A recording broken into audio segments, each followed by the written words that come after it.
नमस्ते बच्चों। आज हम लोग एक्सरसाइज 1.3 पढ़ेंगे, जिसका पहला क्वेश्चन है कि सिद्ध करें कि √3 एक अपरिमेय संख्या है। इस तरह का क्वेश्चन आपको थ्योरी में भी मैंने बताया था, लेकिन एक बार फिर से हम इस पर चर्चा करते हैं और इसको देखते हैं कि कैसे क्या होता है। आप इसको समझने का प्रयास करेंगे। सिद्ध करें कि √3 एक अपरिमेय संख्या है। इस तरह का प्रश्न आपको परीक्षा में पूछना ही वाला है, जो कि 2 या 3 नंबर का आता है। तो इसको सोल्व करने के लिए हम हमेशा ये प्रयास करें कि यह हम माने कि √3 एक परिमेय संख्या है। तो यहाँ पर लिखेंगे माना कि √3 एक परिमेय संख्या है। अब √3 एक अगर परिमेय संख्या है तो इसे P/Q के रूप में लिखा जा सकता है कि नहीं? परिमेय संख्या है, आता है √3 बराबर P/Q, जहाँ Q = नॉट जीरो, Q 0 के बराबर नहीं है एवं P तथा Q में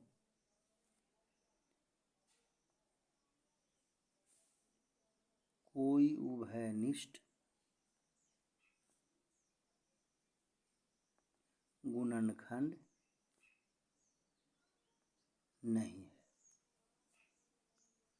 ठीक है, क्योंकि हम लोग परिमेय संख्या का जो वास्तविक रूप है इसके बारे में जानते हैं कि उसके अंश और हर में जो उसका मूल रूप होता है उसमें कोई उभयनिष्ठ गुणनखंड नहीं होता है। अगर कोई परिमेय संख्या है, अगर मान लिया कि 10/12 लिखा हुआ है, तो उसको हम 2 5 10 और 2 6 12, 5/6 जो होगा वो इसका मूल रूप होगा। 10/12 भी परिमेय संख्या है, परंतु इसका मूल रूप क्या होगा? मूल रूप 5/6 होगा। ठीक है, तो इसीलिए हमने लिखा है कि इसमें कोई उभयनिष्ठ गुणनखंड नहीं है।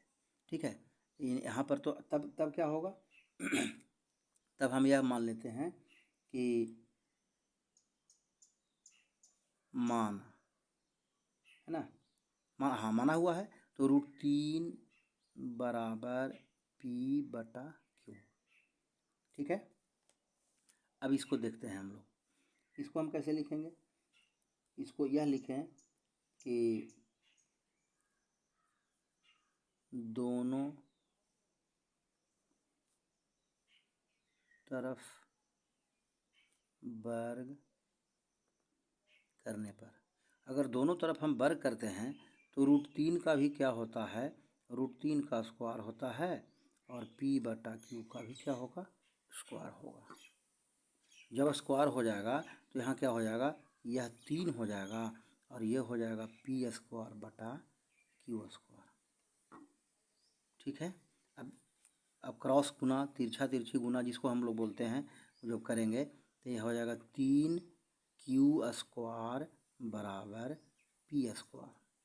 ठीक है, अब 3Q² बराबर P²। अब समझिएगा बात, यहाँ पर स्पष्ट है कि P², जैसे इसको अगर हम ये लिख दें कि Q² बराबर P²/3, ठीक है ना, इसको हम लिख सकते ना हैं कि Q² बराबर P²/3। इससे स्पष्ट हो गया कि P² जो है वो 3 से विभाजित हो रहा है, 3 से कट रहा है। ठीक है, तो आपको हम थ्योरी में भी बताए थे या अभी भी हम बता रहे हैं कि जैसे एक छोटा सा ये ले लीजिए आप कि 4 6 जो है 2 × 3 है, इसका गुणनखंड 6 का गुणनखंड 2 × 3 है, यानी 6 किससे कट रहा है? 2 से भी और 3 से भी कट रहा है। और 6² अगर कर दें 36, तो 36 भी 2 से कटेगा और 3 से कटेगा। इसका मतलब कि अगर 6² का 36 अगर 2 और 3 दोनों से विभाजित है तो 6 भी 2 और 3 दोनों से विभाजित होगा। ठीक है ना, इस बात को समझ रहे हैं? 6 और 3 भी दोनों से विभाजित होगा, इसको आप समझ लीजिए। तो उसी प्रकार से यहाँ अगर पी स्क्वायर 3 से विभाजित है तो इसका मतलब कि पी भी 3 से विभाजित होगा। तो यहाँ लिखेंगे कि चूँकि पी स्क्वायर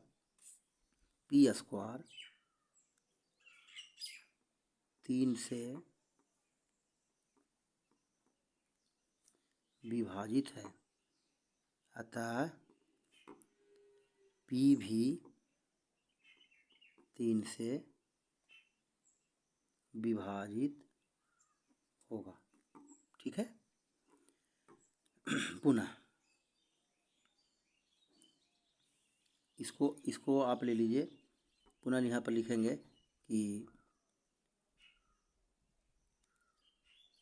3q² बराबर p² था। इसको हम समीकरण 1 ले लेते हैं। ठीक है ना। अब यहाँ पर हम ये करें कि आप मान लीजिए कि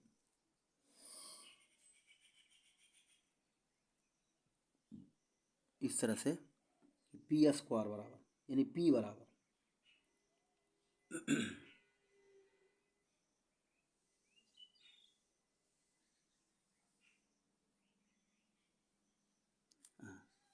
यहाँ पर हम ये कर लें, समझना है आपको। 3q² बराबर क्या आ रहा है, p²। अब यहाँ पर हम मानते हैं कि p बराबर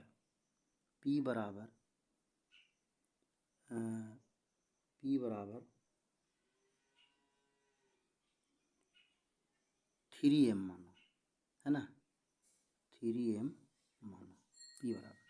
तो यहाँ पर क्या आता है कि समीकरण 1 से अब समझिएगा 3q² बराबर p बराबर कितना माने हैं, 3m। 3m का क्या लिख सकते हैं, स्क्वायर। ठीक है। अब दिमाग लगाइए, 3q² बराबर, इसको बड़ा आराम से लिखा जा सकता है, 3 3 9 m²। ठीक है ना। तो यहाँ से ध्यान दीजिए, यह 3 से ही 9 कट जाएगा, कितना बार में, 3 बार में। तो क्या हो गया, q² बराबर 3m², है ना। तो यहाँ फिर हम लिख सकते हैं q² बटा 3 बराबर m², है ना। यहाँ लिखेंगे फिर वही कहानी, यहाँ q² 3 से विभाजित है, इसलिए q भी 3 से विभाजित होगा। ठीक है। अब ध्यान दीजिए यहाँ पर एक समय हम लिखा है कि इसमें p और q में कोई उभयनिष्ठ गुणनखंड नहीं है। p और q में कोई भी उभयनिष्ठ गुणनखंड नहीं है, लेकिन इसको जब हम लेके चल रहे हैं तो इसका लेके चलने में हमारा यहाँ पर आ रहा है कि p जो है 3 से विभाजित हो रहा है और q भी 3 से विभाजित हो रहा है, यानी p और q में एक उभयनिष्ठ गुणनखंड हमको 3 मिल गया। ठीक है ना।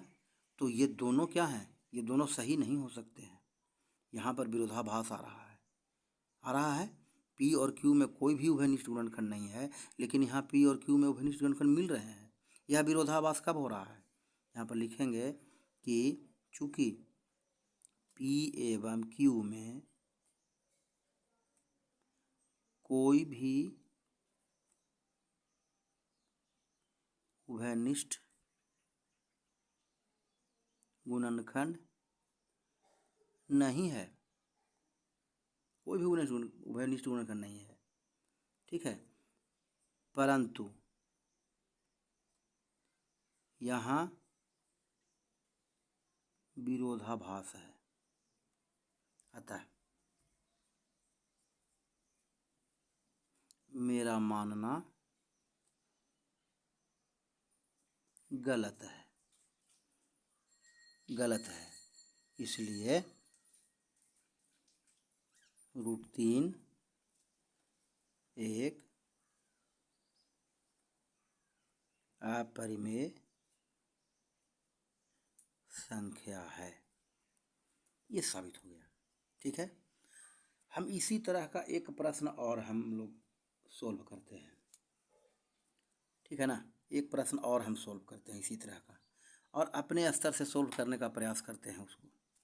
कैसे, देखिए दूसरा क्वेश्चन, क्वेश्चन नंबर 2।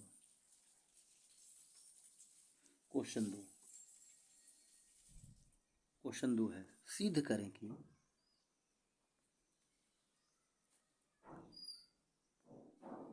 सिद्ध करें कि 7√5 एक अपरिमेय संख्या है। सिद्ध करें कि 7√5 एक अपरिमेय संख्या है। फिर वही कहानी हम मान लेंगे। माना कि 7√5 एक परिमेय संख्या है, अतः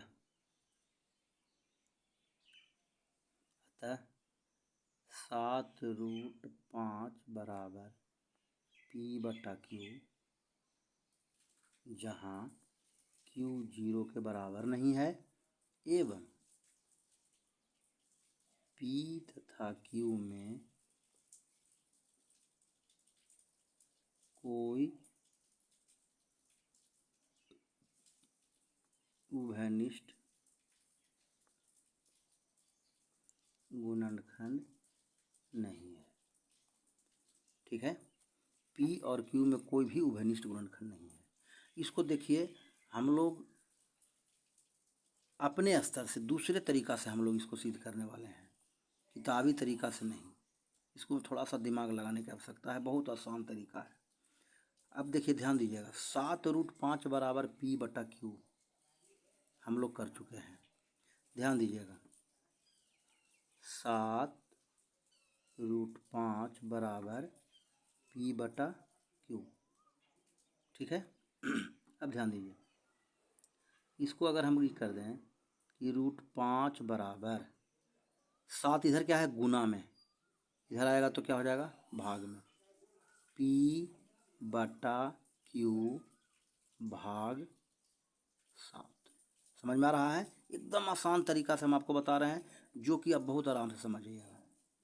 √5 बराबर P/Q गुने 1/7। दिमाग रखना है, √5 बराबर P/7Q। अब समझिएगा, यहाँ पर हम लोग अब अपना तर्क देंगे। हम लोग किताब के ऊपर नहीं जा रहे हैं। यहाँ क्या है √5, क्योंकि हमको सिद्ध करना था 7√5 एक अपरिमेय संख्या है।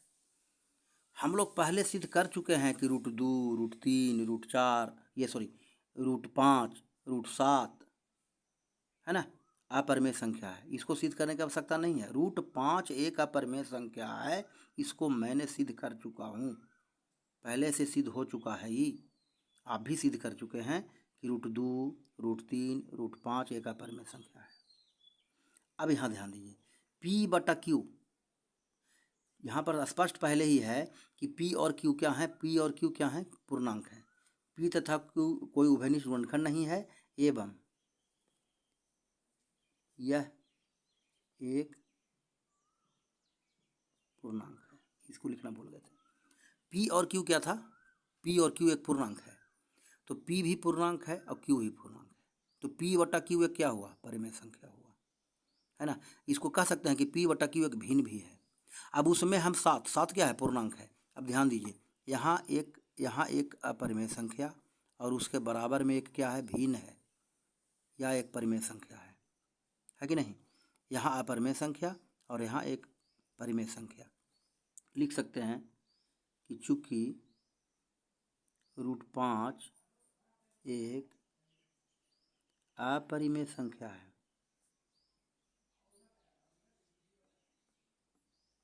परंतु P/7Q एक परिमेय संख्या है ना, परिमेय संख्या है। परिमेय संख्या बराबर अपरिमेय संख्या असंभव है, असंभव है ना। यह तब हुआ जब मैंने 7√5 को परिमेय संख्या माना। अतः मेरा मान्यता गलत है। इसलिए 7√5 एक अपरिमेय संख्या है। इसको आप भी कर देंगे तो कोई भी आपका एक भी नंबर नहीं काटेगा। यह भी आप कर सकते हैं, ठीक है। इसको आप बहुत आसान से, कोई इसमें ज़्यादा कुछ नहीं है आपका, आप बहुत आराम से इसको लिख सकते हैं। इसी प्रकार का एक प्रश्न और आपको आएगा जिसको आप बना सकते हैं। कोई भी एक प्रश्न ले लेते हैं हम लोग। इसमें इस चैप्टर में ज़्यादा, ये इस एक्सरसाइज में ज़्यादा कुछ नहीं है, लेकिन ये 2-3 प्रश्न हैं जो कि आपको परीक्षा में हमेशा पूछा जाएगा। इसको आप लोग बना लीजिए। इस तरह का बहुत सा प्रश्न है जो आप बनाएंगे अपने एक्सरसाइज से। सिद्ध करें कि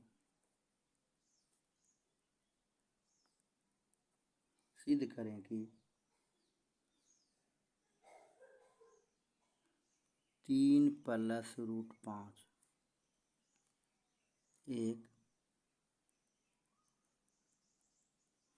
अपरिमेय संख्या है। इसको चाहे तो हम लोग अपना एक तर्क से सिद्ध कर सकते हैं। वो क्या सिद्ध कर सकते हैं देख लीजिए। एक तरीका, ये पहला तरीका हम बता रहे हैं। इसमें कुछ किसी भी प्रकार का कुछ ऑप्शन आपको देने की आवश्यकता नहीं है। यहाँ लिख सकते हैं हम जानते हैं कि √5 एक अपरिमेय संख्या है, ठीक है ना। हम लोग जानते हैं, इसको कहने की आवश्यकता नहीं है। हम जानते हैं कि √5 एक अपरिमेय संख्या है और 3 एक परिमेय संख्या है। परिमेय संख्या है, ठीक है ना। अपरिमेय संख्या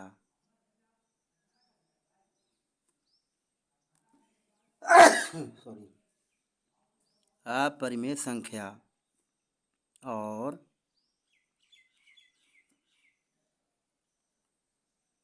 परिमेय संख्या का योगफल हमेशा अपरिमेय संख्या होता है। अतः 3 + √5 एक अपरिमेय संख्या है। बस इतना ही।